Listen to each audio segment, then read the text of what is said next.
So with the recessed lighting that we're putting into the rec room area, I'm going to install it on a three-way switch so that it can be activated from this location or at the back door location. To start this rough-in for the recessed lighting, I need to bring power feed from the electrical panel to this switch. I run a 3-wire from this switch to the other switch, and from the other switch I run a 2-wire to the 9 pot lights, and that will connect a 3-way circuit for the recessed lighting. Construction coach. So you just watched a clip on 3-way switching that I show the homeowners the one way that I like to do it. Now there is actually 3 different ways that you can wire 3-way switching, and it was very popular in the old days to do it the one way. So I kind of stumbled across this when I went to a friend's house to help him out with some electrical. When we were down at the 3-way switch, I couldn't quite figure out why I was seeing it different than how I normally run it. So then I did some research on it and realized that there's actually 3 different ways. So what I've done is I've gone ahead and made a storyboard that highlights the 3 different ways that 3-way switches can be wired together. So I'm going to start by showing you the first way, the way that I like to, and the way that I talked about in this video, which is home run feed, which I'm representing with a plug end. Home run feed, 2-wire to the first switch box. Then a 3-wire from switch to switch, and then a 2-wire to the light or the series of lights. Then you hook up your 3-way switching, which I'm gonna bring you in to see the wiring, because that does matter which wires you hook to which lug. So we'll get in close on that after. Now, number 2 way to do this, from switch to light to switch. So home run feed to switch box, then 3-wire to light box, then 3-wire back to the last switch. Interesting. Now the last way. Now for the last way, or the third way. From light to switch. Now this is when they used to run a series of receptacles and then just run a random feed of power to the light. So this is an abnormal thing. This is not really used that often, but this is what I ran into when I went to my friend's house to help. So this is the final way, from light to switch to switch. So 2-wire to the light, then 2-wire to the first switch, then 3-wire to the last switch. Now I'm gonna go through this one more time and we're gonna power this up. So the first way, from switch to light. And I'll bring you in closer so you can see the exact lugs that the red and white and black wires are going underneath, because it gets a bit confusing in this one because you're actually using the neutral to carry power down. So it's very interesting. So I'll bring you in closer once we get through the rest of this. So number 2 way, from switch to light to switch.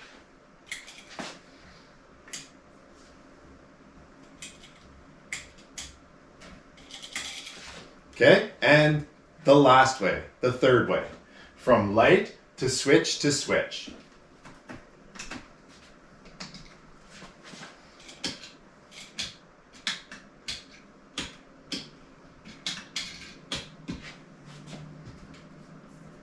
Now I'll bring the camera in closer so you can take a look, and then we'll get you back to your regular programming.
of the basement development we're working on. I'm going to show you how to do the rough-in electrical. In the basement we've got planned for 1 light switch, 2 lights, and 5 plugs. The reason why I'm showing you the bedroom is that with the bedroom you need an independent breaker, an arc fault breaker, so it's something that I can show you kind of all in one setup rather than going through the basement and showing you a bunch of confusing stuff. The bedroom is kind of gets done with 1 breaker, brought back to the panel, tied into an individual breaker. So let's get started. I'm going to, I've got my pen here, tape measure. I'm going to do a layout for where I want my plugs to be. I'm going to get the vapor barrier and insulation out of the way, mount my boxes everywhere that they're going to go, and then drill my holes, pull my wire, and should be done what I need to do. This door here is going to swing open this way, so I've got a perfect location here for some switches. I like the top of my boxes to be at 42 inches. So I'm going to measure off the floor. Give myself a little felt mark for the switch. Now, my local building code suggests that I can't have any receptacles or plugs, as you know it, further than 12 feet apart. In this layout, for convenience, and I suggest this for anyone viewing this, that it's better to put a couple more in than not have enough. The worst is putting a bedroom in with a nightstand and not having a plug there, running extension cords. So I'm going to go a little closer than you normally would go. Basically, I'm going to start with my first plug right here on this, and I like to put those at about 16 inches to the top. So I'm going to mark it there. Now, here's what I'm talking about. 12 feet is further than this length of this wall, so I technically don't have to put a plug in until around here, but I think for convenience I'm going to add another one right on this stud here. Again, pull out my tape measure, mark the 16 inches for the top.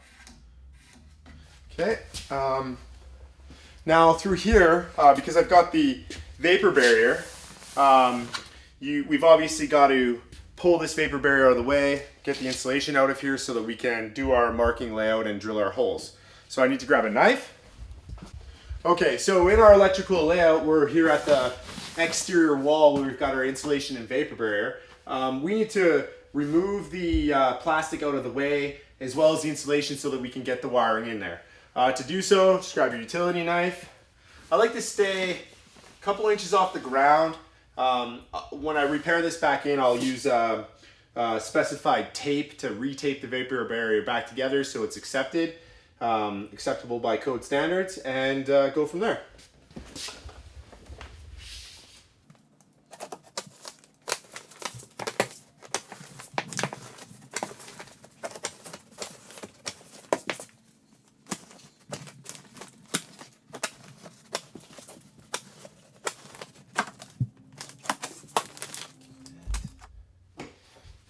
This will be the final location of my last plug, so I don't need to cut any of this out.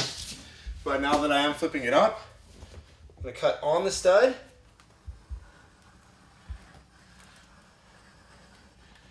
To about the height of where the bat line is, and now I can flip this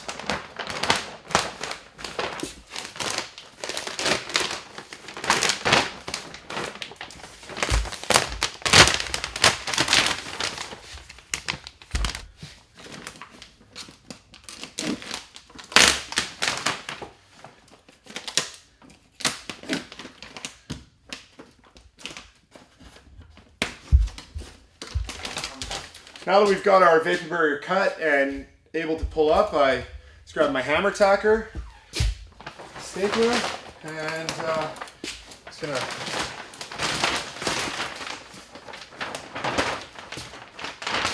tack this poly out of our way.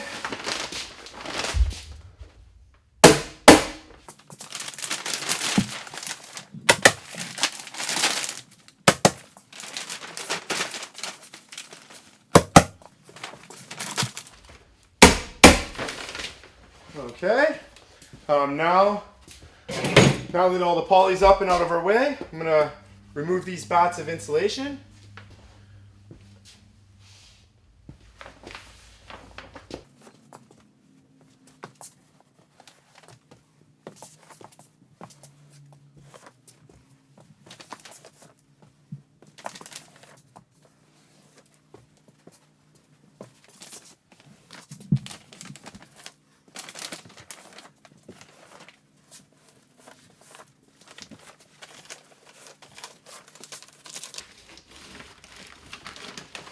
Okay, now that's complete, I'm going to get these out of the bedroom so that I've got space to drill my holes to run my wires.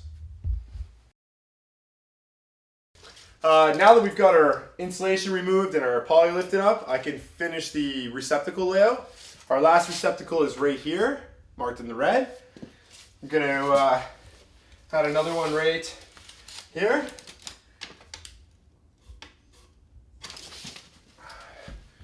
Then put one more right here.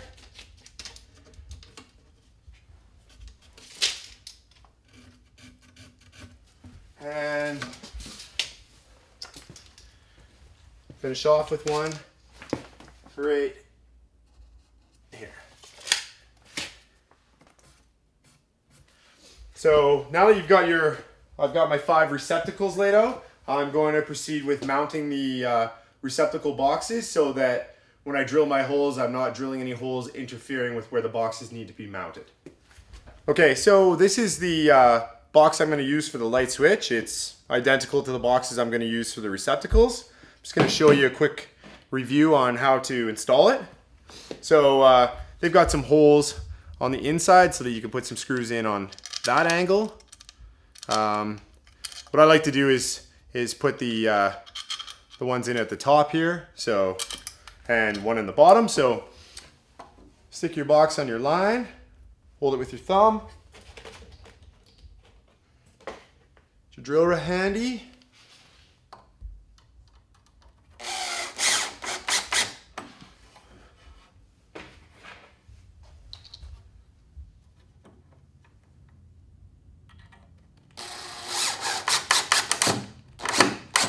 All right, and that's a firmly mounted receptacle box. This is an exterior wall where we had the vapor barrier and insulation through it.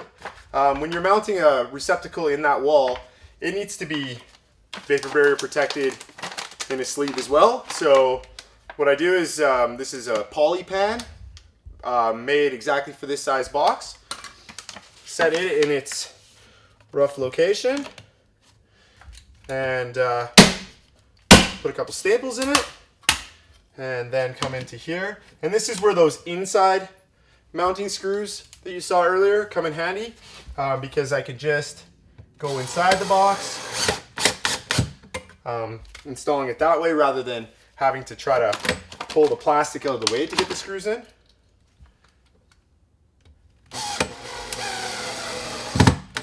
And there you have it. Poly pan in. When the vapor barrier comes back down, I'm able to seal around this, creating no air loss between the electrical box and the poly pan. Next, we're going to go finish installing the rest of the boxes throughout the room and get ready to start drilling.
Okay, so this is an octagon box. It's meant for lighting and has several other uses, but in our case, we're gonna use it to put up our rough-in for electrical light.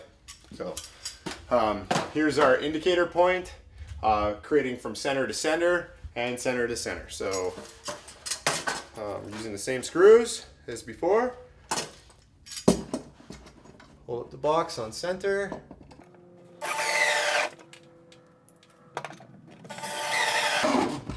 All right, nice and strong. Got one more light on this side, so exact same thing.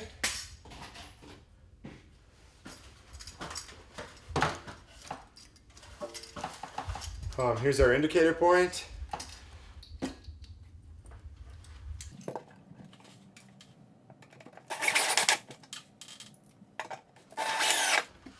And there we go. So we're complete with boxing out our room. So we've got a switch, 5 plugs, and 2 lights. Next procedure is to bring out our drill, start drilling through the studs so that we can pull our wires through. Okay, so now we're ready to drill out for the wiring to go through the studs. This is a screw tip auger bit. The screw tip goes into the wood and actually pulls the bit with it, so it enables quite a bit easier drilling. Can be picked up at any local hardware store. So here we go.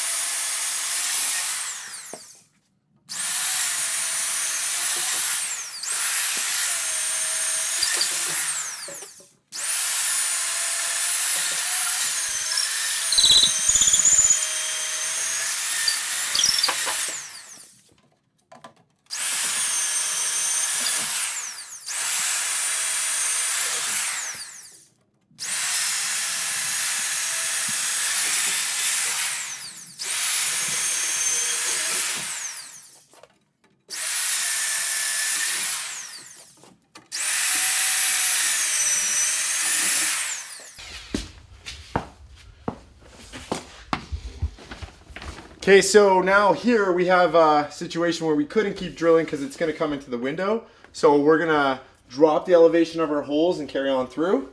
I want to just show you the height of these boxes. Doesn't allow a lot of space up here to drill the holes either. So I'm likely going to pull the wires underneath these boxes through this section where the window is, and then jump back up for the rest of it.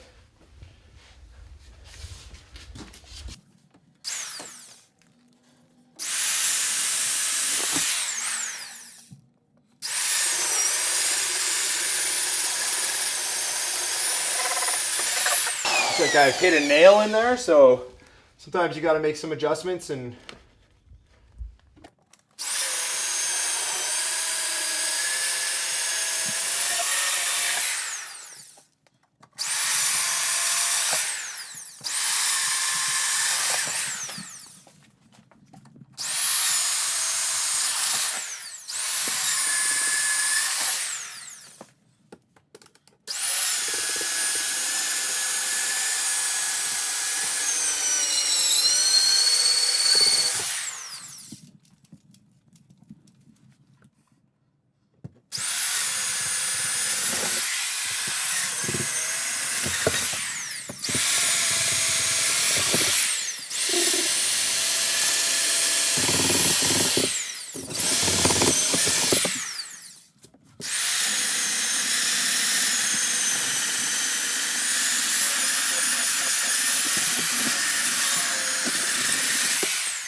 okay, so we've got all our holes drilled now. We're using a 14-2 Lumex wire. I'm going to start by fishing it through some of the holes in the TGIs or the floor joists at the panel location, bringing the wire to our first switch box and continuing on through to all the plugs. What I've got going on here is I hang my wire reel so I can get my wire quite easily, rather than leaving it on the ground and trying to uncoil it all apart.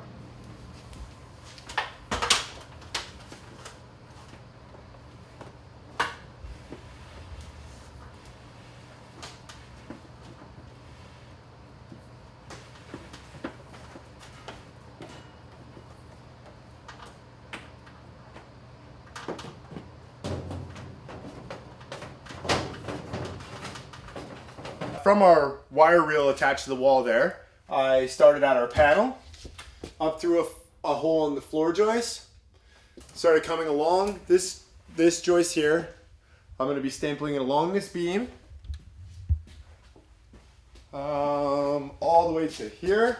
Then you can see the wires loop down, going towards our switch,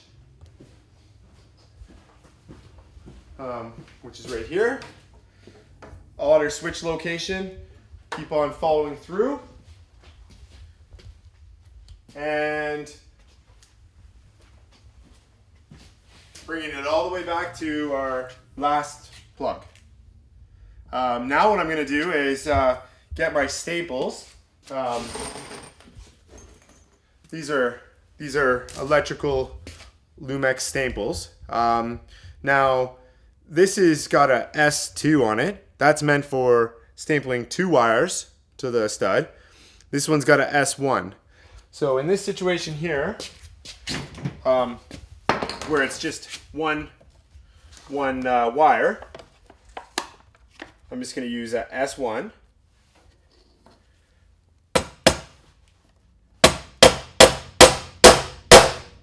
Tack it on like that. That'll be my service loop. And this is a long enough wire to do what I need to do. So from here, I'll carry on. So from that plug, I come back to this one. That's right here. Now this is where S2 staple comes in handy. So I leave enough wire. I'm going to staple it to the side, and I leave enough wire. See how that wouldn't be enough, right? So I've got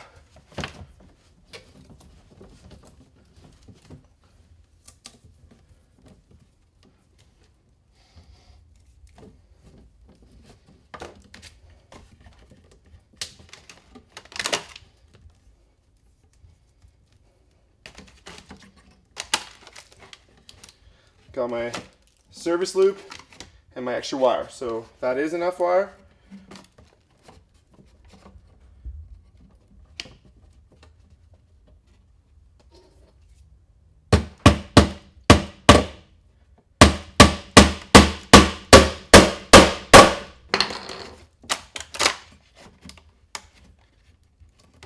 And there we go.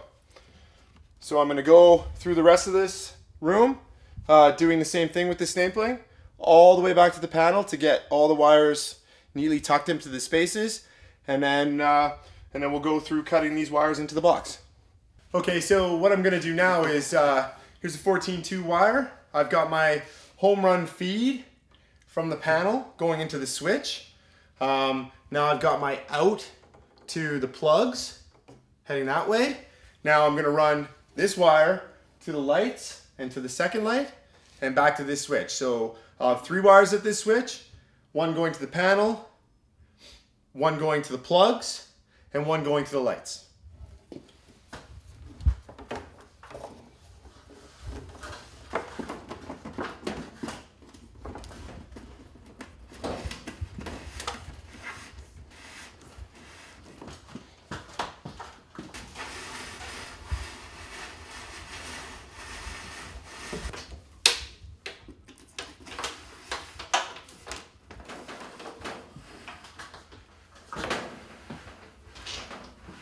All right, here we are, the light. So I'm just gonna get some S1 and S2 staples again so I can start stapling at our last location, which is this light. Staple back to the second light, and then down to the switch, cut the line, and I should be ready to start tying in the boxes.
Okay, now no stapling required through here.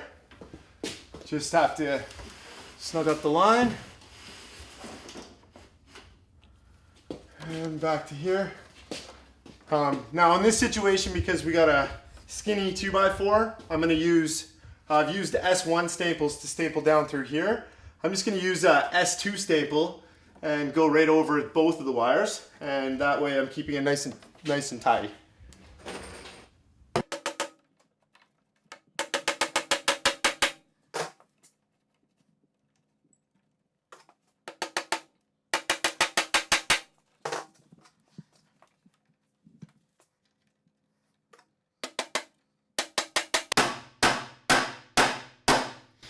Okay, another thing you'll notice here is I don't want to make my service loop here and come through here because I've only got 2 holes at the top to put these 2 wires through. So I'm actually going to run this wire down below and come up through the bottom.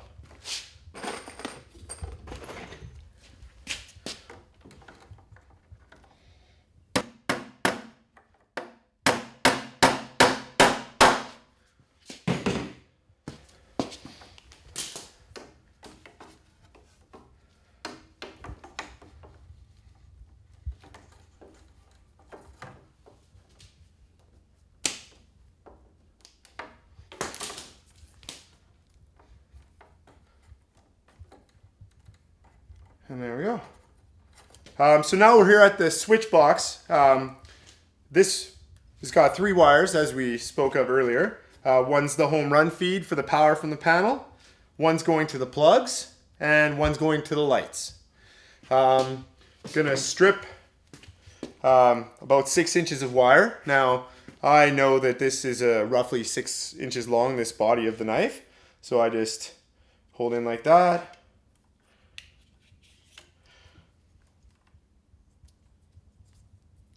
Snip it back and just go into the jacket a little bit. Like, you don't have to push hard to get through the jacket, and then you can pull it off just like that. Nice clean cut. Now I really like to match all my wires so I can line it right up with the last one I did. And again, the ground wire is right in the center, so that's how you know you're not gonna slice these wires. You got to pick the center of the wire. You push your knife through, and then you just guide straight down.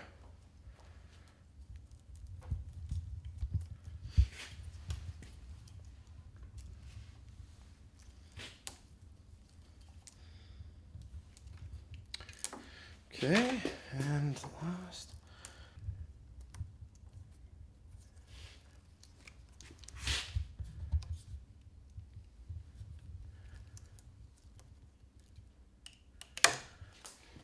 Okay, so there we go. Those are the wires that I'm gonna feed in through the box and have sticking out. I just want to explain the service loop now. When I put these wires down through these holes, there's a couple of clamps inside there. You want about 1/4 inch of the jacket to stick past this clamp when you tighten it down. Now, if during drywalling or any other procedure throughout the construction where one of these wires gets nicked or broken and there's not enough to hook up the device to it, they can loosen the clamp and feed more of this service loop through to be able to get another 6 inches of wire to be able to attach to. So, service loop, good idea. So there's always these tabs on the box. You just take off the ones you're going to use. In this case, I'm using the 2 at the top and 1 at the bottom.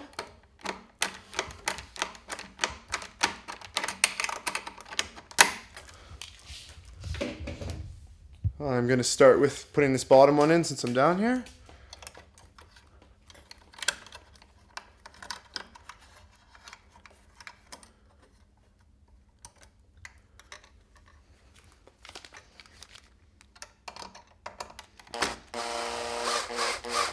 What I'm doing there is just tightening the clamp down onto the wire. Just snug, you don't need to pinch it in there too tight. Another thing I like to do is hook up my ground to the ground screw right away. You can have a look in there.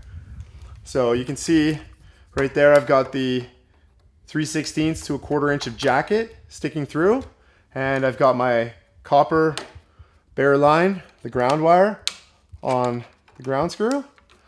Now whenever you're looping electrical wires onto screws or twisting on morettes, you always go and put this around in the clockwise direction, which would be the way I'm tightening it down. If I put the wire around the other side and then I tighten it this way, it's gonna roll the wire off the screw, not enabling me to get this nice of a hold. So, okay, so that's the bottom one.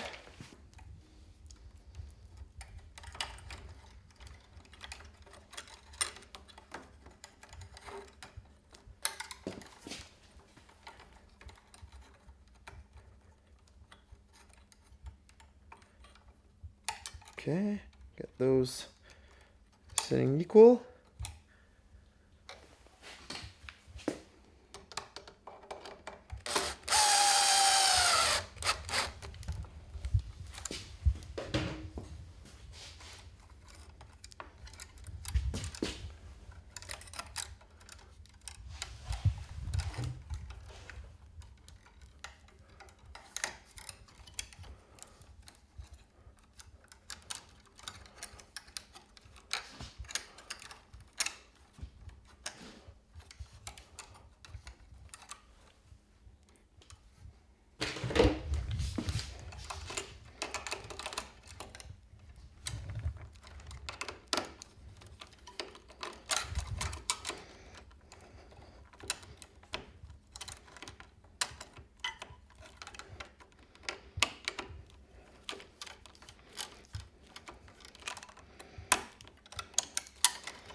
Okay, so all these wires are attached, held into the clamp in the receptacle box. So I like to take the ones from the bottom, give them a nice bend in there, and stuff them in as far as you can, so they're not going to get disrupted by the drywallers. They have a special tool to trim the drywall around the electrical box, but it involves navigating by sticking it in here first to find an edge and then jumping it around and then going around the perimeter of the box. When they stick that in, sometimes they grind these wires and will ruin them. And again, that's why the service loop and why you want to tuck them in. Okay, so we're at our first plug location. Again, when I was running the wires through, I've got these loops. To start, just cut off your loop end. It's best to not cut right in the center there, because then you're going to have some bent wires that you will never get straightened back out. So just come in a little bit. Again, I use my knife handle as a guideline. Right in there like that.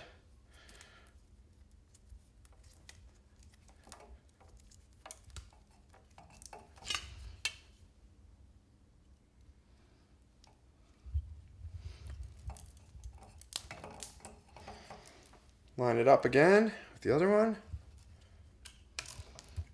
Okay, so I've got my wire jackets off. Again, I'm gonna take out these tabs on top of the box.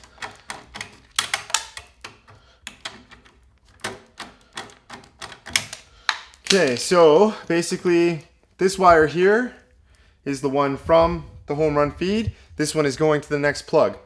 I like to keep them in order, so I just kind of, I don't know, it's just good practice, you know what's going on.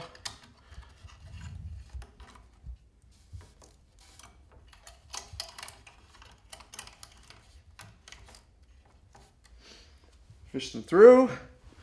I'm gonna lean over and make sure I got just that 1/4 inch of jacket sticking through. Clamp down, make sure you're good and tight. separate your jacketed wires up so you can get your grounds on.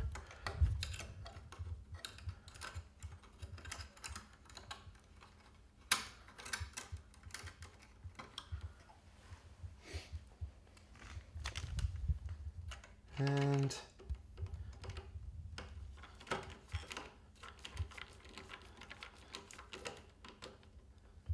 tighten your ground down.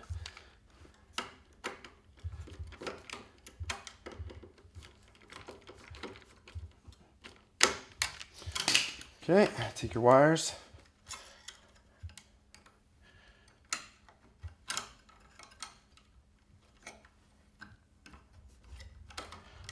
There we go, all tucked in for safety. Clean up your loop a little bit. And that's plug roughed in.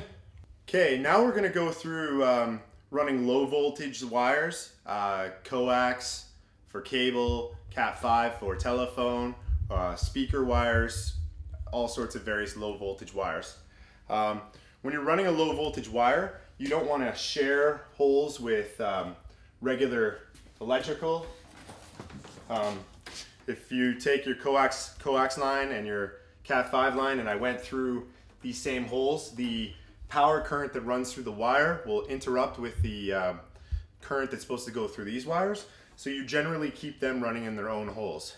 I'm going to be pulling both these wires at the same time from this box all the way to the panel. I'm going to begin by taping the wires together.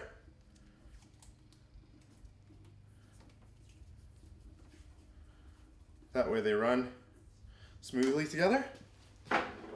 And I'm going to start at our box location, up through the hole, and back to the panel.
So now we're back at the panel with our coax and Cat5 line.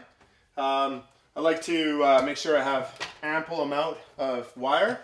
It's going to be connected into these cable lines here, and the blue line will be connected into the telephone system there. So sufficient amount of line, coil it up. Very cautious not to kink this wire. It will cause damage that you can't get at later.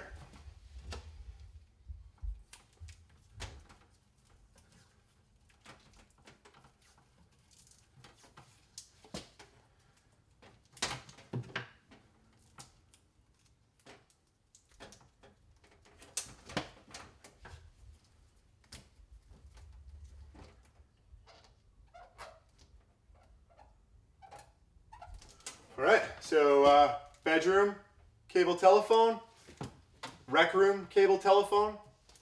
I'm ready to go back and staple this back to the bedroom, and that'll be done.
Okay, now we've got our wire stapled all the way back to the box.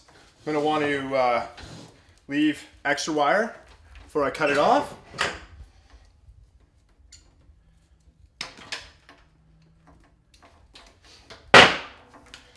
All right, so now with these light gauge wires, you can't bend them in the similar way that this is going on, or you'll cause damage to the wires. So what I like to do is feed them through their own holes on this box.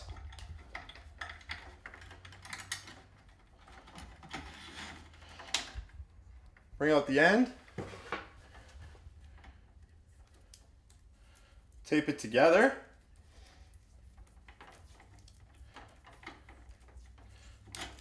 Now, taping those together will prevent these wires from being able to slip back out of the box.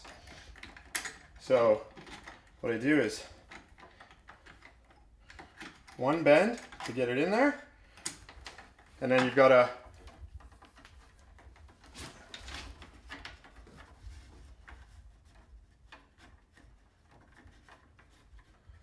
position these wires into the wall so they can be loosely pulled down once the drywall is done to do the final connections. So I've got my wires up into the wall. I just want to temporarily fasten it with some tape so the wires don't interfere with the application of the drywall. Then when this cable telephone is getting hooked up, the person can pull on the wire and the tape will release, and they will have all this extra slack to work on putting the cable ends and telephone ends on.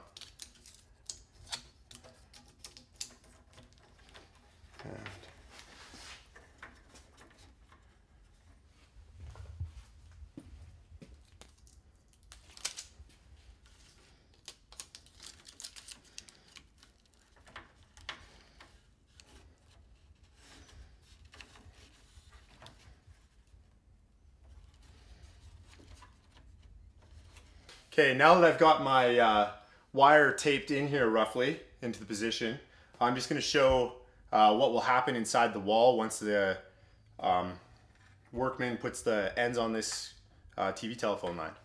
So they would just grab onto this and pull, and they can gain all the wire that they need. these wires will be safely in between the 2 layers of drywall. I'm in the finished part of the home, right above the rec room that's in the basement, where I'm going to be installing some recessed lighting. I'm going to be following the same grid pattern as we've got here, 3 rows of 3. I'm going to take you downstairs and show you the rough-in procedures for this, and if you want to go with some recessed lighting, then you'll know how. Okay, so now we're down in the basement where I was just discussing the recessed lighting. This is the style of recessed lighting that I'm using. It's more of a after fit, so we are in fact going to drywall the whole ceiling and then drill our holes to fit these up into the ceiling space, hook the wires up to it, and attach the trim, and that will be our finished light. In this area, I've got loops of wires that are hanging from the ceiling in the approximate locations. So there's 9, there's 1, 2, 3, 4, 5, 6. These 3 are hooked up to temporary lights that I will use during the mudding and taping process and to finish the construction project. And here are the other 3. These wires are coming out of the switch that is over here. So with the recessed lighting that we're putting into the rec room area, I'm going to install it on a 3-way switch so that it can be activated from this location or at the back door location. To start this rough-in for the recessed lighting, I need to bring power feed from the electrical panel to this switch.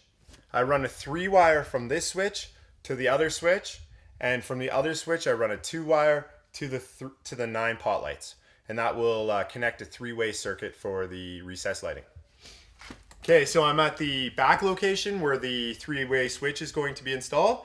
You can see this red wire here is the extra 3-wire that was ran from switch to switch, and the black and white wire up to the first pot light in our series. Okay, so now that my ceiling is taped, ready to be sanded, I've got one last thing I want to do before I sand, and that's drill out the holes and pull the wires down for the pot lights, just so that I know that I've got them all located and I'm not going to have to do any mudding and taping touch-ups, etc. So this is the time. How I'm going to proceed with doing that is measure all the way around the 4 perimeter walls on the grid pattern that I originally roughed those wires in up there. I'm going to apply some thumbtacks near those lines and use some fishing line to connect all the indicator points to create a 12 line grid, which will give me my 9 pot light locations. It would be a lot easier just to chalk some lines up on the ceiling to find the indicator points where I'm going to drill the holes, but chalk lines will always be showing through the paint or texture or whatever you're doing on your ceiling after. So you've got to use a dry line and then use a pencil to mark the X location and then drill out your holes.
Okay, so now that I've got my 12 locations located on the 4 walls, I'm going to use a thumbtack, push it into the ceiling at those locations, and then connect all the tacks together with some fishing line, which will give me my grid pattern.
Okay, so now that I've got the string line attached to the 12 tacks, you can see that where they're intercrossing each other is the pot light location. So this tack, these 3 tacks are exactly parallel with those 3 tacks, and these 3 are parallel with those 3. So connecting them all up, here's 1, 2, 3, 4, 5, 6, 7, 8, and finally 9. So now I'm going to use my pencil at this indicating point just to mark it so I can take my tacks down and I know where to drill my holes.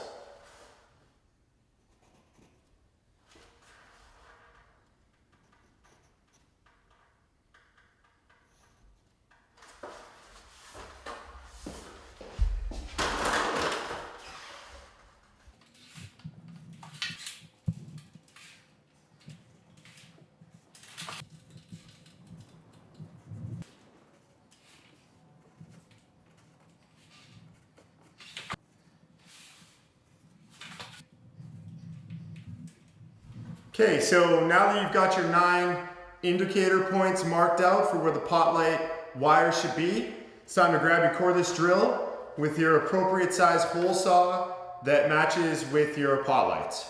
Drill into each of these locations and pull the wires down. So this is the hole saw that is suited for the pot lights that I've chosen for down here. It's a 3.5 inch hole saw. If I was to just start drilling right away, I might not hit the indicator point perfectly. So I've just got a regular nail and I'm gonna make a little center hole so that this bit has a good hole, good starting point to follow down.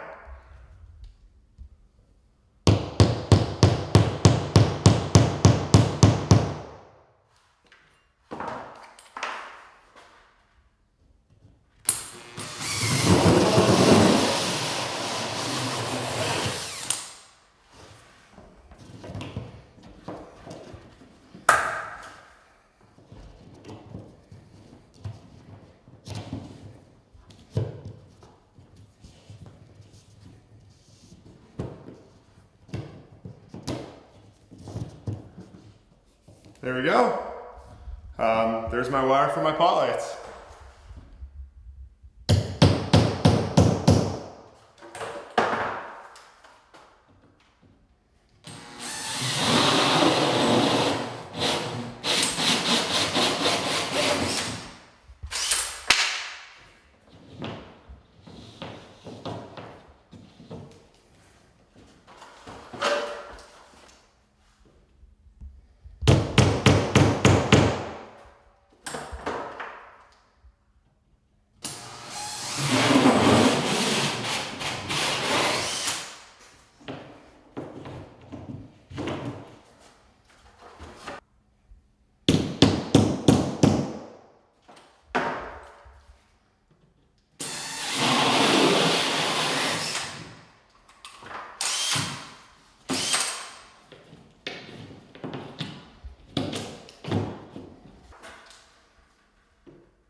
Okay, so that's our 9 pot light locations in the rec room. You can see that I did refine the wires up in the ceiling space. I'll tuck these away just so that I can finish sanding the ceiling. Once the ceiling's primed, I'll go through and hook up all these lights. Okay, so now that I've got my holes cut for my pot lights and I've got my wires pulled down, stripped, and got about 1 inch of the jacket removed, I'm going to go through and install one of these pot lights now. So here is the pot light, or recessed light. It's got a finished trim on it, so I'm going to remove that. This is where your light would plug into once you've got it installed.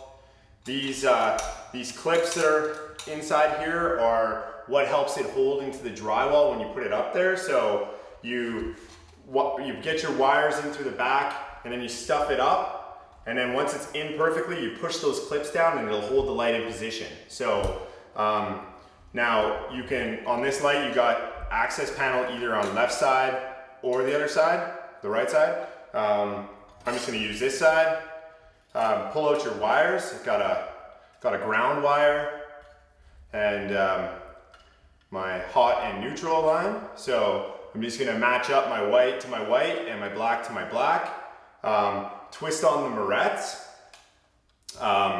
and then close the cover back off. So with this light, to get the actual Lumex wire into the box, I've got 2 covers back here to break one of them out to use. So I'm gonna use the bottom one.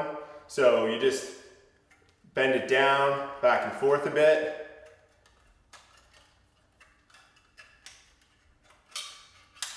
Till it's removed. Then I got a connector. So you wouldn't want to ever leave a bare Lumex wire just through a hole like that. Eventually the copper and the metal will corrode against each other and it'll start shorting out. So you've got to put a connector on in this hole to run the Lumex wire through here and clamp down on it. Again, just like a receptacle box where I was leaving that 1/4 inch of jacket through, we'll do a similar situation with this. So to get these in, you just compress them a little bit, and they've got a little groove here that they'll lock into once they get in.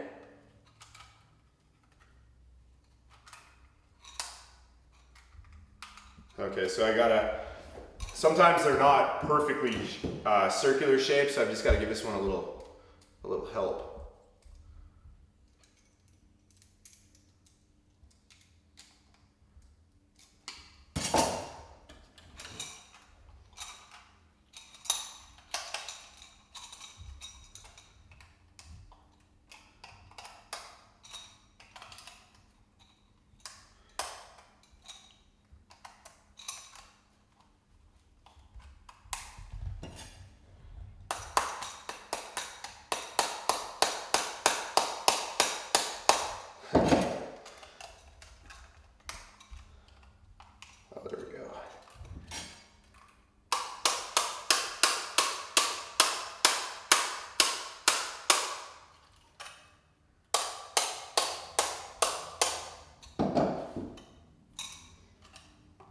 Okay, so now my connector's in.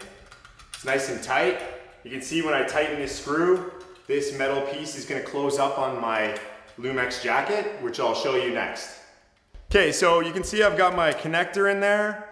I'm loosening it off because I'm going to stuff 2 wires in there, which are right here. So like at the start when I was stripping these wires, I had mentioned to you that keeping them even is a nice, helpful way to go about it. So I could try to stuff these 2 through the hole like this, but I also like to just give it a wrap of tape first to hold the wires together in their position before I stuff them in. So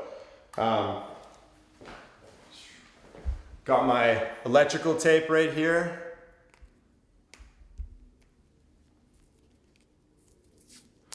Line up these two wires perfectly.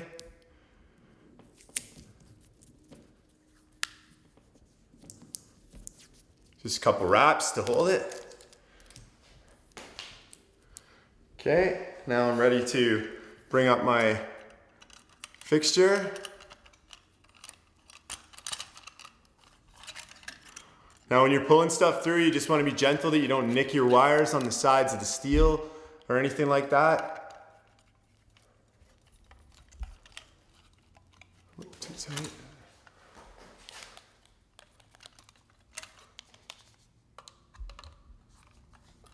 So I just got to loosen it off a bit more so I can fit the two wires through. Okay, there we go. So you see in the box there that my jacket is now sticking through. That's what you want to see, just to know your wire's not going to get any damage and that it is in there far enough. So now I'm just tightening that screw which pushes the clamp tightly onto the two wires, and they should be stuck in that position. All right, so you can see here I can pull my wires to where I need them to work, and the pot light or the recessed light can hang from the wires nice and secure so that you can work on the rest of hooking it up.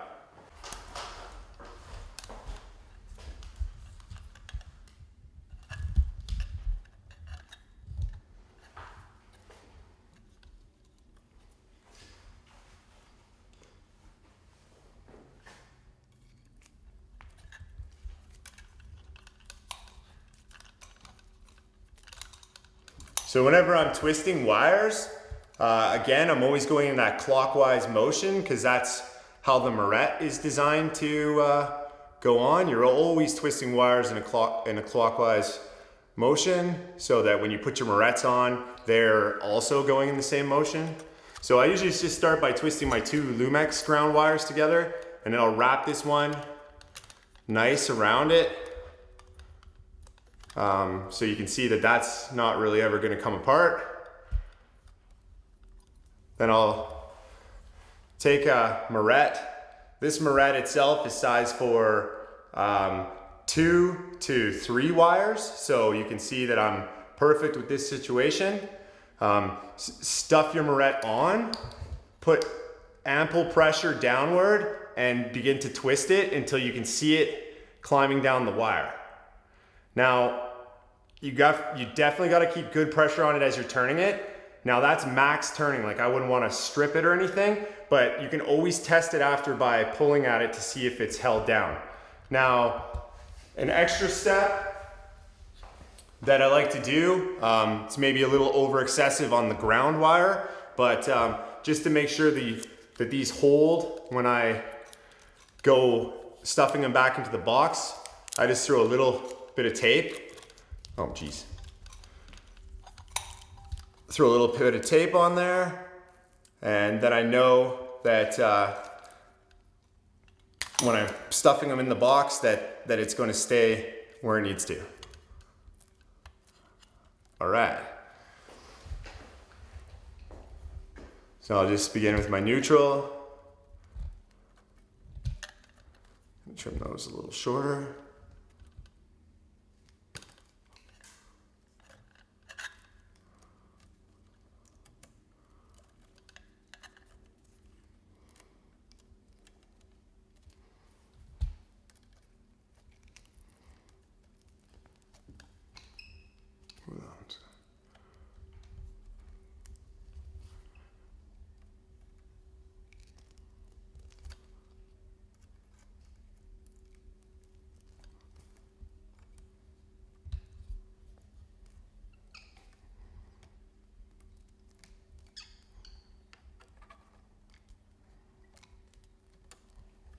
Okay, you can see I've got all 3 wires nice and twisted together. Got another moret. Just hold on one sec. Let me just trying to get a better shot of this here. Okay, you can go ahead and moret it. Okay, so I got my moret. Lots of pressure downward. Clockwise motion. Can feel it climbing down that wire. All right, nice and tight, give it a little test.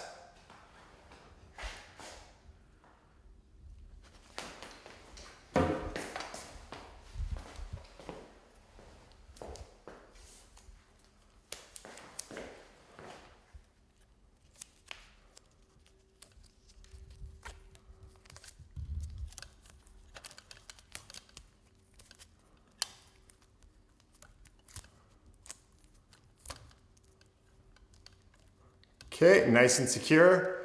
Moving on to the black wires.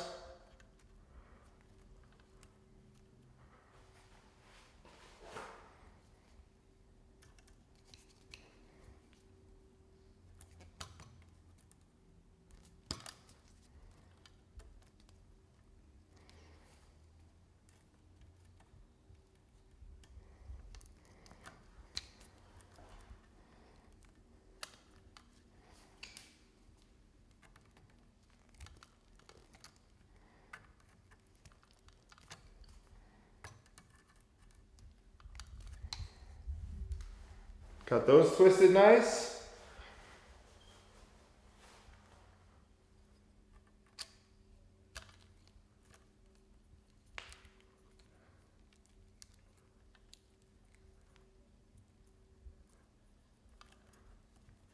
Give it a pull.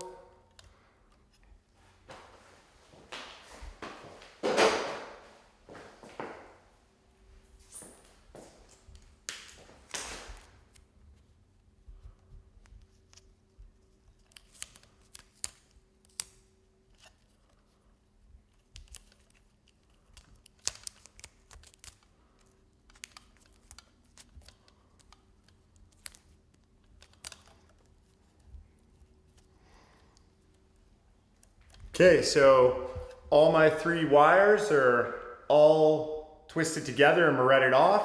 Now I've got to manipulate these wires to get them tight in the box so I can put the cover back on.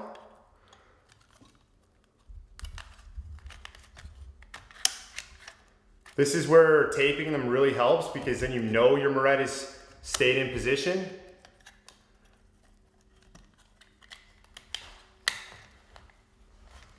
And there you have it.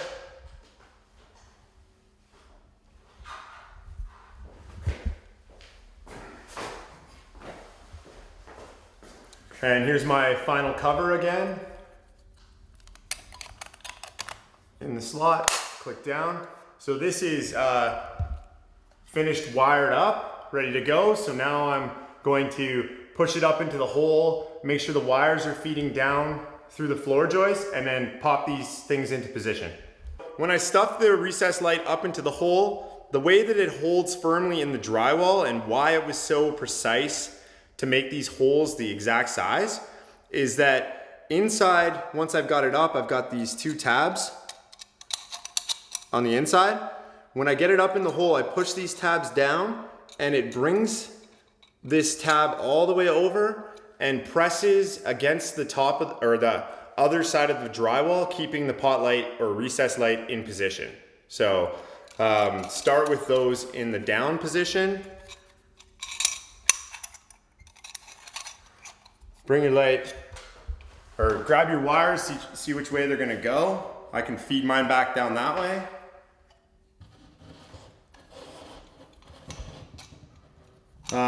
When you're putting these up, make sure you're getting no resistance with tucking your wires up there. If you're getting resistance, try another route with your wire. It's just better to do that rather than have something come loose or be tugging on the electrical wire. So mine went up nice and smooth.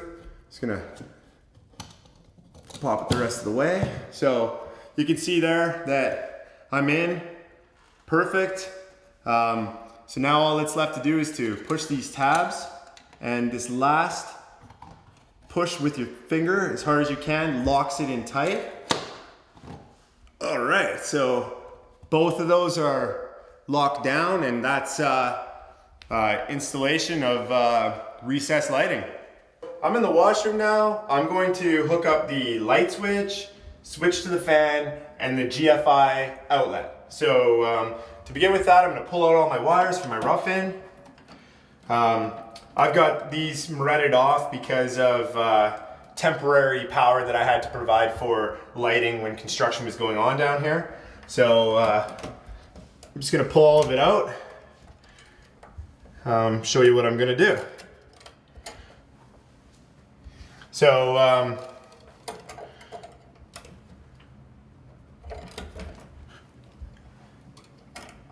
like to start by just separating everything off, just so that you can see what's going on. Okay, so this is my GFI. From rough-in time, I hooked this ground wire up to the lug screw that's in the back. That's good practice. If you didn't do it at rough-in time, make sure you've got that lugged in underneath the screw. Then you can trim that one right off because you're grounded. Just give yourself some extra space in the box.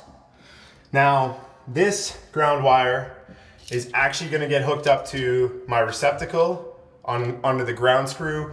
Most receptacles that I've ever seen, the ground has a green screw on it so that you can identify it. The copper color screw is usually, well, in all cases, is the black, the power, and the silver screw is how to indicate to the white wire. So in my situation, I'm going to lug the two whites in on this side that are here, and the two blacks in on this side, and the copper onto the green ground screw.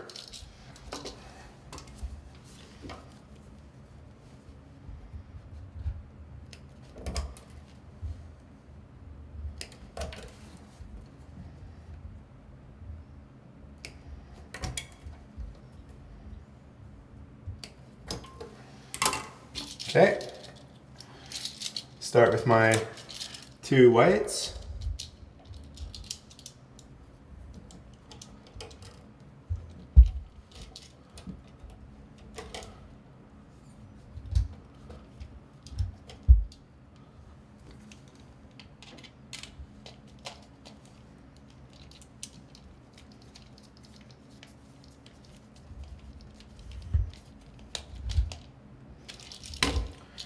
Okay, those are nice and tight.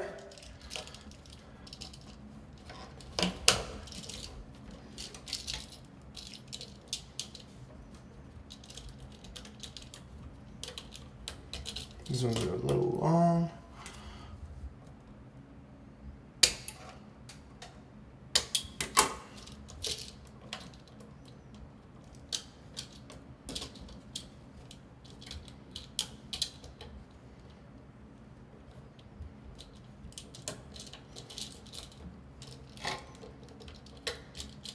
Just getting them in there parallel is a bugger sometimes.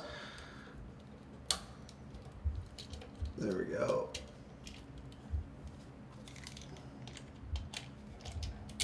Oh, Jesus.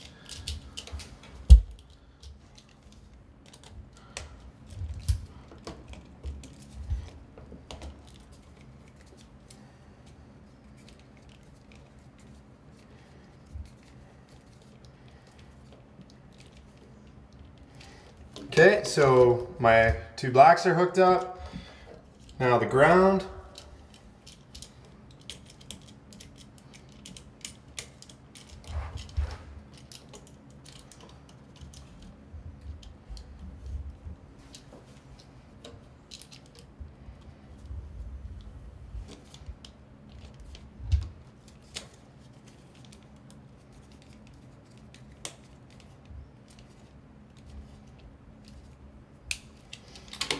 Okay, so all my wires are hooked up to this GFI receptacle. Now the problem is these receptacles are quite thick, so you really have to bend your wires properly to get this box inserted into the wall. So what I like to do is start down here and kind of bend it in to go back there, bring the wires up and kind of bend them into the back corner the other way. And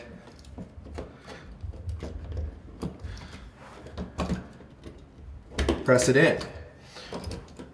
So you can see here that I've got my GFI squished in, and because I put the kink in the wire at the bottom, that should fold down, and then when I got up to the corner, it should fold back down the other way. So one thing that you never really want to do is rely on the screwing of these screws to pinch your wires back, because if the wires are in fact getting pinched between something, there's no way to tell. You want to use your hands to make sure that you've got it free to be able to go all the way back into the box. So now that I know that it's like that, I'll line that top screw up with the hole, begin to tighten it down about halfway. Get the bottom one lined up. Again, about halfway, and common mistake here is to just rely on the screw to push the box in. You want to use your hand so that you're not pinching wires, just so that you make sure that it can go freely on its own. So I can push this in with my hand and then finish tightening down the screw.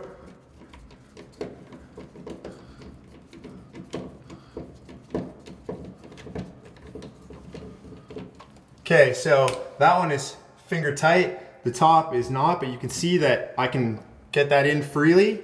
So now, now I'm going to push this in and finish the top one.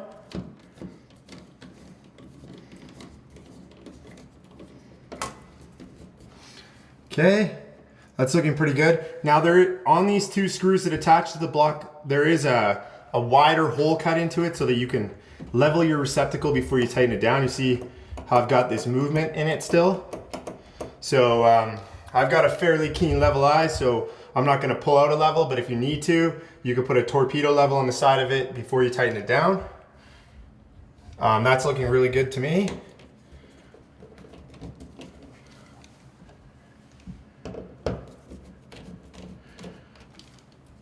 Okay, so that's all hooked up, ready to go. Once I'm done my finished paint in here, I will put the plate cover over the top of it. Moving along to my switch location. A switch breaks the power from the device that it's going to the black, to the power. So this one here is my power to the fan.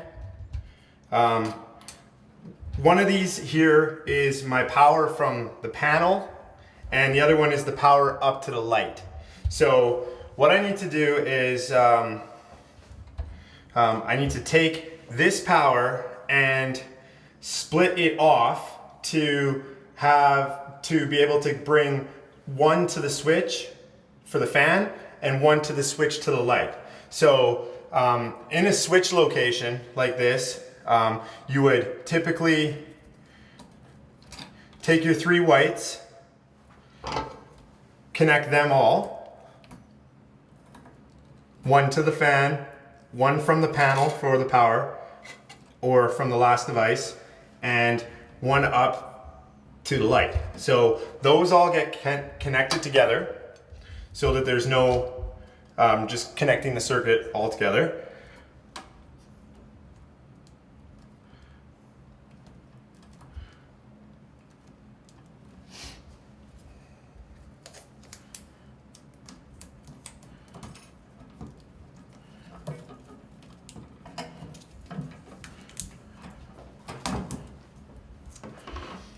Okay, so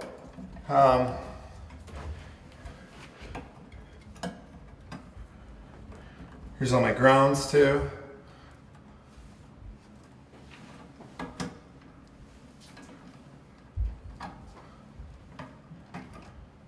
Just gotta untwist them from temporary power that we had going here. Just separate them off.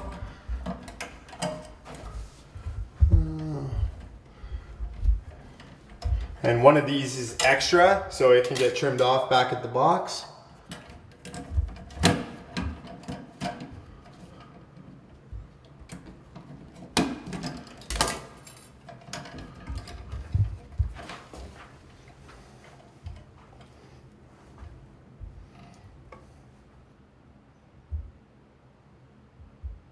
Okay, so now that I've got my neutrals or my whites all connected together. I need to determine which of these, well, I know this one's, the black one goes up to the fan, but I need to determine which one of these two actually carries the power from the panel. So I have the panel breaker turned on. I've got my tester here, so I'm just gonna check. Nothing there, right there. So that's the power from the panel. This is up to the light, and this is up to the fan. So I'm gonna shut my breaker off now, show you guys how to finish connecting this up. Okay, so this I've determined is the power. I need to connect this power to both of these areas as well with the break of the switch between it. So this block would go on one terminal on the switch, and power from this wire here would go on the bottom terminal. And when you turn the switch on, it connects these two inside. When you turn it off, it breaks the line between. So you can see that I've only got one wire though. So what I have to do is create something called a pigtail. Now, to do that, I take the same wire, this is a 14-2, that I used originally in the rough-in. I need the black wire out of this. So, pull it out. I've already got the other one. So, what you're gonna do is, these are a little bit long. I like to use about something like that. Strip both ends. Oops.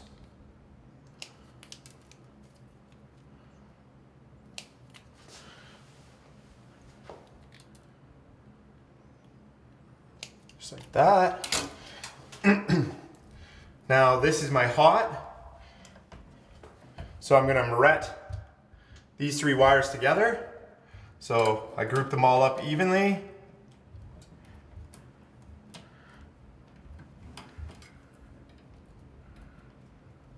Just like that. Got my pliers. Clockwise twisting. And you want to get them as tight as you can, going together. And then you can see here that always kind of get a little weird at the end, so I just kind of trim it up a little bit so that the moret fits on well. So now that you've got your three wires together, off the hot, twist the moret on, and those go on perfectly clockwise. That's why everything in this situation is clockwise.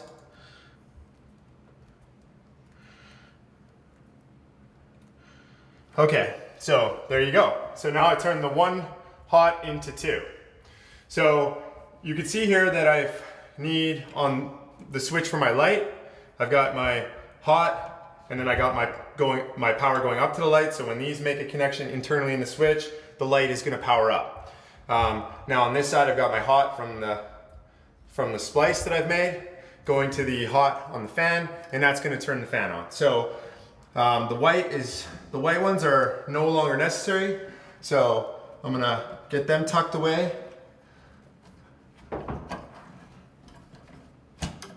As far back as I can.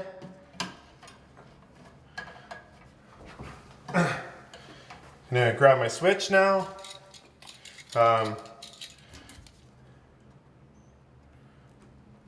These hook up a little differently than the GFI. You remember the GFI was sliding them in and then tightening the screw down. These work in a manner that you create a loop like that and you go around a lug screw and then tighten it down.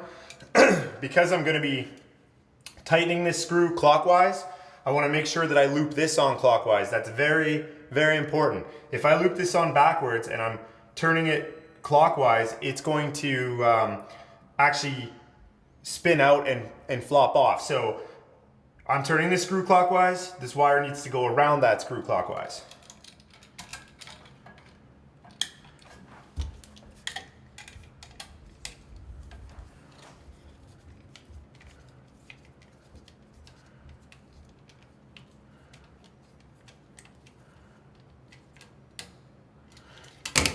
Okay, so that's all tightened up. Now I'm gonna go to my power. On these switches, they've got a spot for me that I can just do a quick connect where I could just take these and jack them in. I still prefer to do the looping method and going around the screws. But it looks like on these ones that it's actually giving you the option to do the same as the GFI and tuck a straight line or straight wire in and lug it down. So I'm going to bypass the quick connect method and just go with the screw and the lug down method.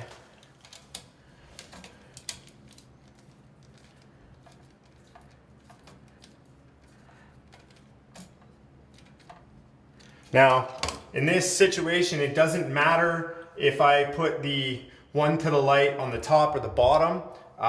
The switch is going to work the same either way. So I've got the one going up to the light here, and here's my other one that is the power.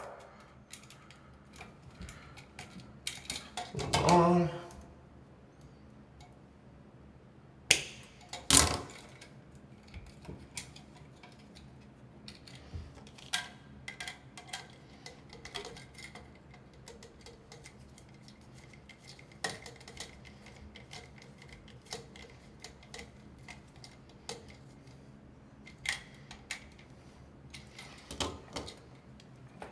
Okay, so that one's hooked up. On this light switch, it in fact gives me an indicator that tells me that that's the top. So I know that once I get my other one hooked up, I can get these wires grouped together nice and push them back in. Okay, so now I've got this switch hooked up. I'm going to get the other one finished off.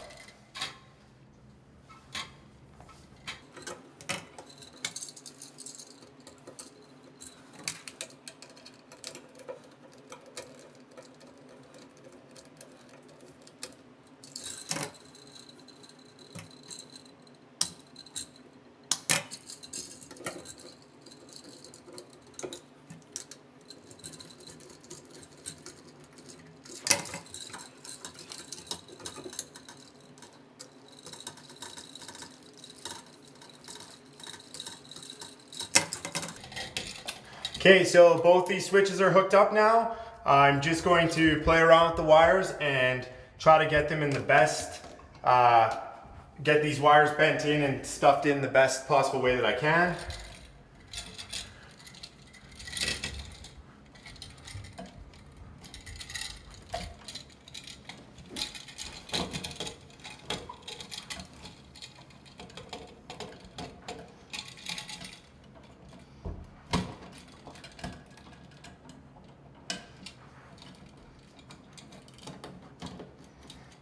Okay, that's looking pretty good.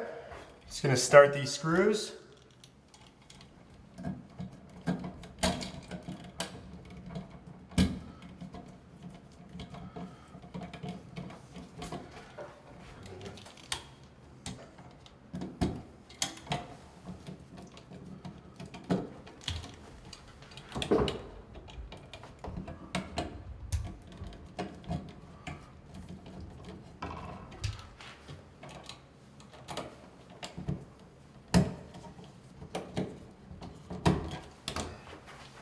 Okay, with the screw started, I'm gonna push the receptacle back. Okay,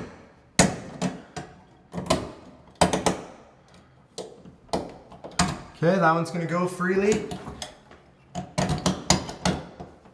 So is that one, so I can begin to tighten them the rest of the way down.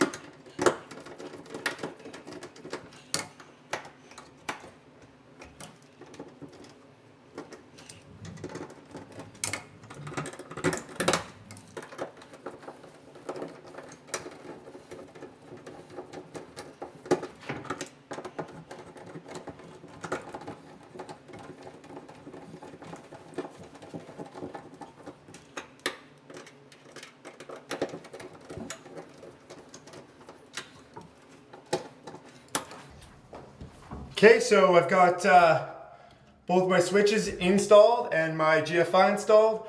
I'm gonna go flip my breaker on and check the fan and the light switch. Okay, power's on. Light switch works good. Fan works good. Now you got one more chance at leveling these switches when you go to do your finish and put your plate covers on. But for now, this is done until final paint's complete. Go ahead. Okay, so I'm in the washer now. I've got the actual light fixture that I've chosen for here. This is a temporary light that I've got set up during construction and during filming. So I'm going to shut my breaker off, remove this light, and install this light. Okay. Okay, so now that I've got my breaker shut off that supplies the power to the light, I'm going to remove the bulb and remove the temporary light fixture and begin to install the new fixture.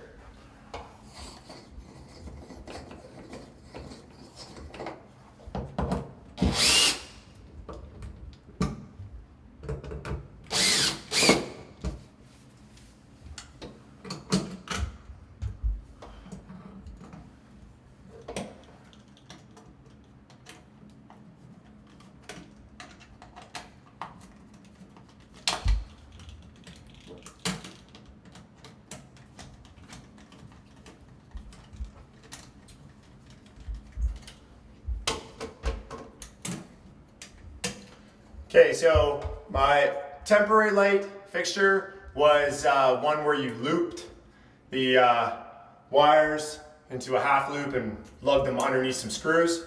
My new fixture is going to involve me moretting these wires to existing wires that are in this fixture. So I need to get some pliers and straighten these wires out.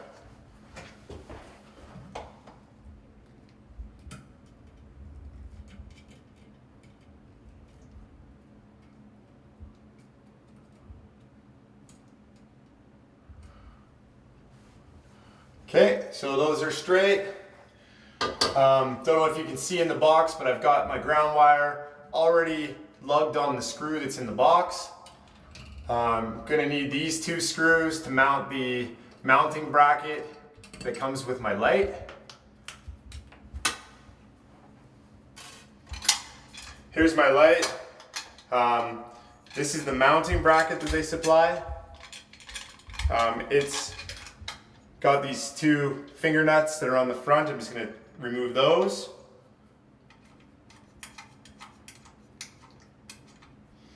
Okay, that should free up this back plate.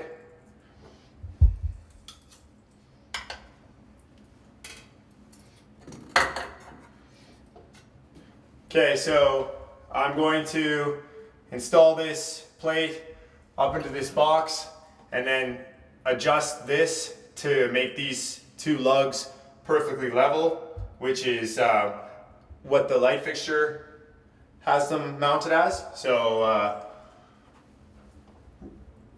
gonna slide this up, pull my ground out.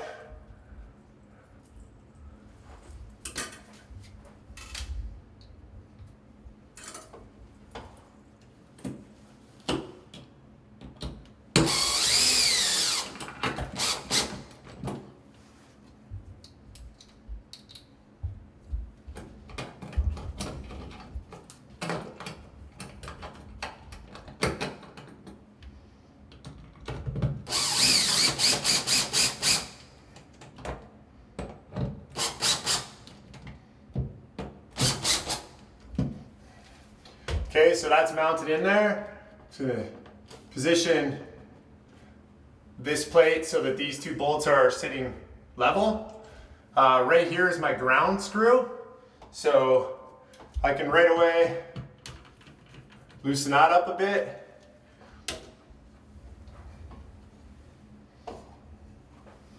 Here's the back of my light switch. There's my ground cable. Now that the light fixture ground is mounted to the box, and now that this clip is mounted to here, I'm going to lug the light fixture onto this grounding screw and that will ground the light fixture to the box. So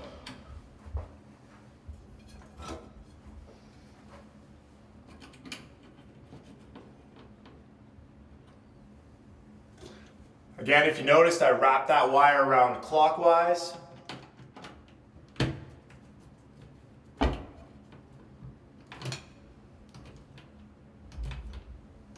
Okay, so that is good and tight.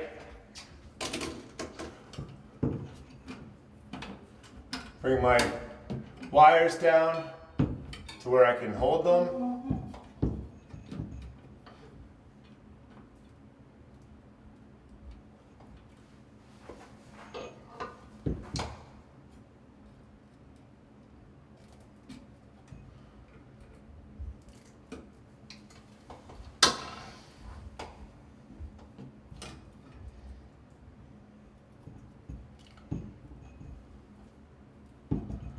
Just give the light fixture wire kind of wrapping around the copper line, clockwise. Twist your moret on. Here, just can you take the moret off so I can get a close up quick? Yeah.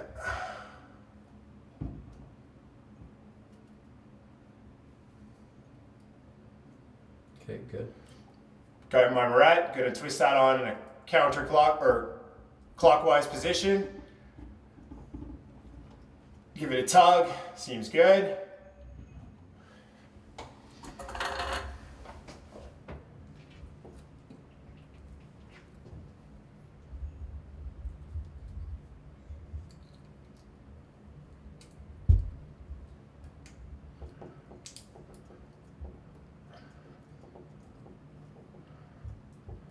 Okay, those are moretted in. Again, pulling to check.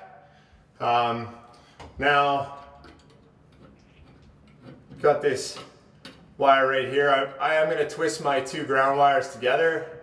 It's just extra that the grounds are connected. And as soon as I'm there, why not throw a moret? I'm not going to be able to throw a moret on it, but I've twisted them together. Tuck them out of the way. Just gonna use some tape and tape these up.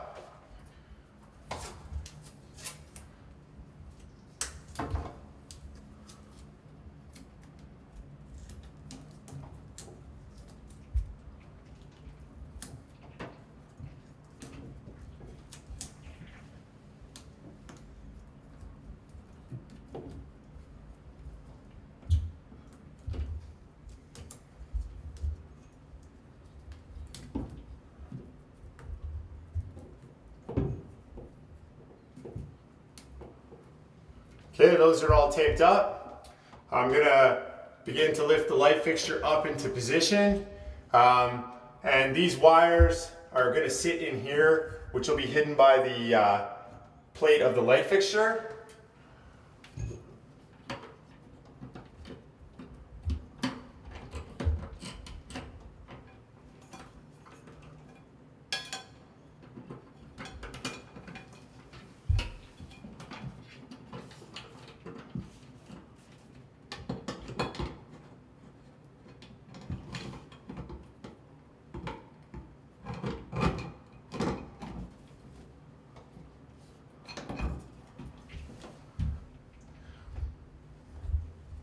Okay, so you can see that I'm mounted in there and this threaded rod is sticking out at the top and bottom. My thumb nuts only have 3/16 of threading, so if I thread this on, that's my maximum thread. So when I keep cranking it in, it will actually tighten inside the light, but not tight enough this time. So you can see that I've got to bring that threaded rod down another 1/4 inch so that this lug will work.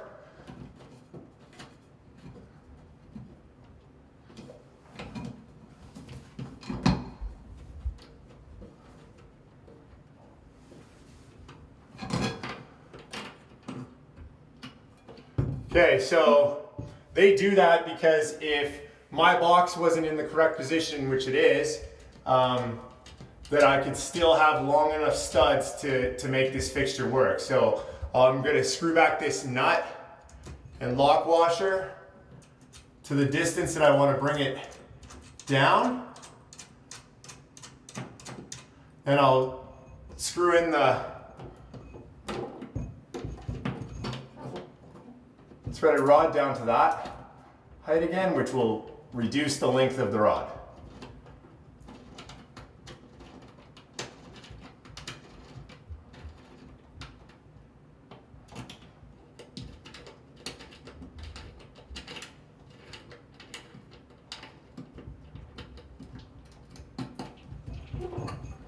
Okay, I've got those adjusted. I'm going to try this again.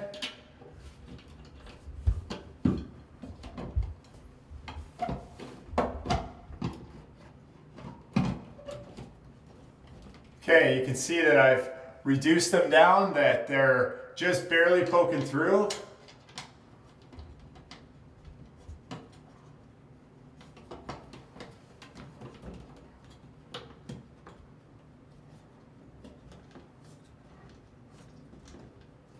Got that one on finger tight.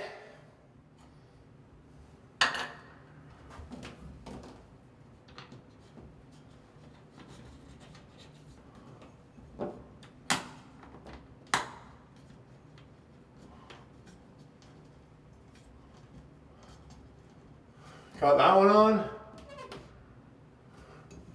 Let's make some adjustments to this light.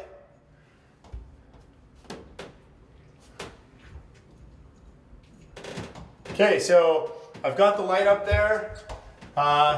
Looks safely mounted, secure. I'm going to turn my breaker back on and give it a test. Okay, power's back on. Oh, and there we go.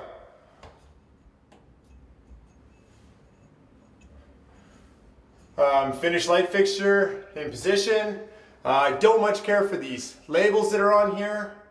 You definitely need to leave them on or relabel it somehow that someone would be able to buy the right bulbs for the fixture. Not many people know, but you are running a risk of fire by putting the incorrect bulbs into fixtures. Sometimes they get too hot and they will burn up the insulation that's on the fixture or whatnot. So you really have to follow the recommended spec'd light bulbs for each fixture that you put up.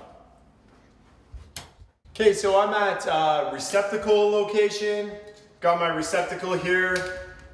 This is a tamper-proof receptacle. I don't know if you can see inside the slots there, but it's got a piece of plastic that blocks a kid from being able to stick a paper clip or something inside there and get electrocuted. So my local building code requires me to install tamper-proof receptacles. So make sure you check what your guidelines are in your area. But as far as the receptacle itself, they all hook up the same whether they're tamper-proof or not. So again, this one has the holes for the quick connects. 1, 2, 3, 4 holes.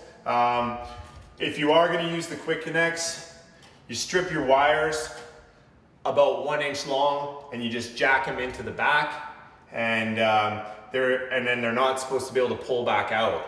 I like to do the method where I'm going on these lug screws, because even if I use the quick connects, I still have to screw these lug screws down into the all the way down position so that they're not bulking out, because if someone was to touch this before the play was on, they would get electrocuted. So it's just common practice to drive these screws all the way down if you're going to use the quick connects. So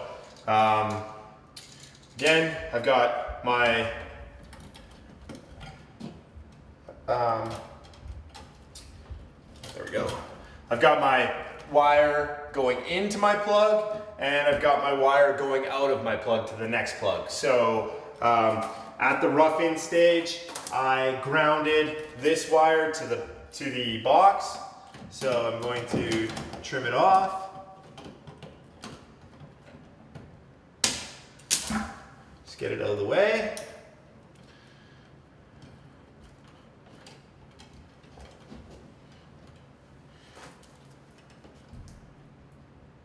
Strip off my jackets. In the method that I use, when I go around the screw, I'm just looking for about a 1-inch chunk of wire exposed, maybe a little less, 3/4 to 1 inch. Use my strippers to clamp near the end to create that bend. So it's clamp on, roll it around.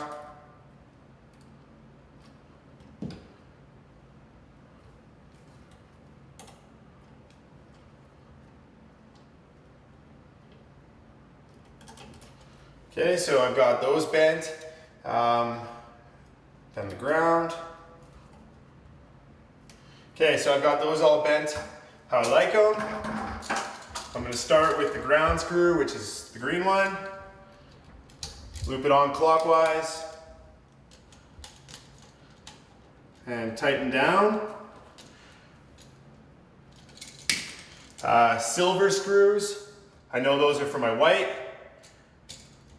Clamp those both on in the clockwise position.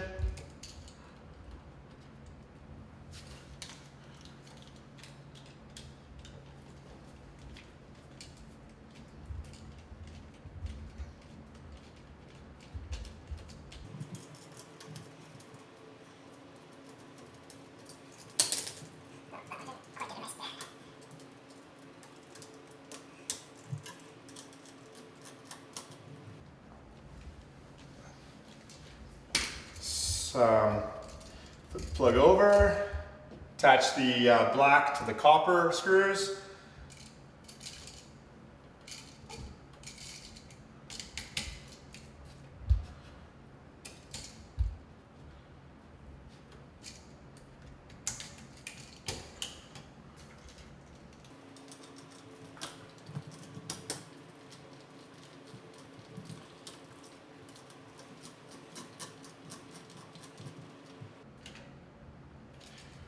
Okay, so that's all hooked up. All my screws are nice and tight down on the wires. If I was setting this receptacle up for temporary power during construction, I would likely wrap a tape around this plug to block off these screws from another tradesman either getting a trowel in there and getting electrocuted or whatever might be the case. Because I'm working here by myself and I know myself that I will be cautious around those areas, I'm not going to tape those off. But like I said, if you're setting up some temporary plugs for other tradespeople on your job site, you might want to tape those off just so that everybody's safe from getting electrocuted. Now I'm just going to figure out the bend to get my wire squeezed in there. I like to always kind of come to the bottom corner, kink it up, make another kink in the wire, and push it back. So you can see that I've got them lined up with the screws.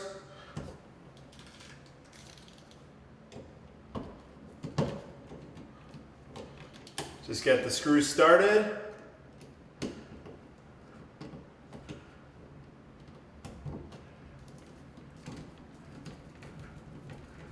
And proceed with making sure that you can get it compressed back like that without using the screws to do that for you. Again, you don't want to pinch the wires in there by tightening with the screws. You want to push it in with your finger and know that you're not clamping down on the wire that's in there.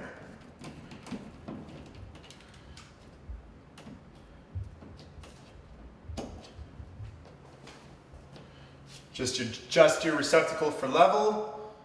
Mine's looking pretty good there.